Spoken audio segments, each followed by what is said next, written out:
या daily miss गरिरहेको छु आफ्नो पुरानो दिनहरूलाई। आज भयो ठुलो तर के गर्नु पर्यो बाबुआमाको लागि मेहनत, तर के गरौँ त आफ्नो पुरानो दिनहरूलाई गर्छु म मिस। कसरी घुम्थे आफ्नो साथीभाइहरूसित मौज कस्तो काट्थे, तर पनि के गरौँ त भयो अब ठुलो काम धन्दा पनि जरुरी छ आफ्नो त लाइफमा।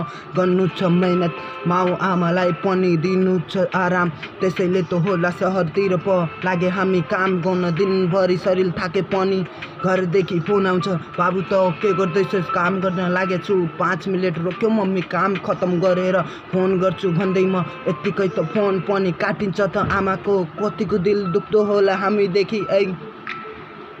या सानो हुन्छ यार, केटाहरूमाथि यस्तै लाइफ भइरहेको छ न, दिनभरि काम गर्नुपर्छ यता आफ्नो फ्यामिलीको लागि पनि।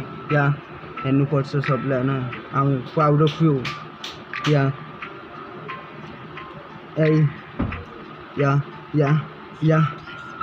काम खत्तम हुन्छ त आउँछ त निद, दिनभरि शरीर थाकेको त हुन्छ, बिहान पनि त छिटो उठ्नुपर्छ, बिहानदेखि सिधा काम गर्न यताउता कतै पनि हेर्न त मिल्दैन। दिनभरि काम त मरेर त गर्नुपर्छ, जिन्दगीमा केही पनि गर्न सकेन मेरो जिन्दगी त यत्तिकै त काम म त बित्ने हो। जिन्दगीमा धेरै कुरा सोचिरहेको थिएँ मैले, आफ्नो पनि घर बनाउने त सोचिरहेको थिएँ, तर बित्दै छैन। यस्तो पैसामा पनि त जिन्दगानी यत्तिकै त कट्दो रहेछ। कमाउँथे त 10,000 के कुरा गर्छु, न आफ्नो खर्चको लागि पहुँचाउन त सक्थे, न घरको त खर्च मैले पुरा गरिसक्थे।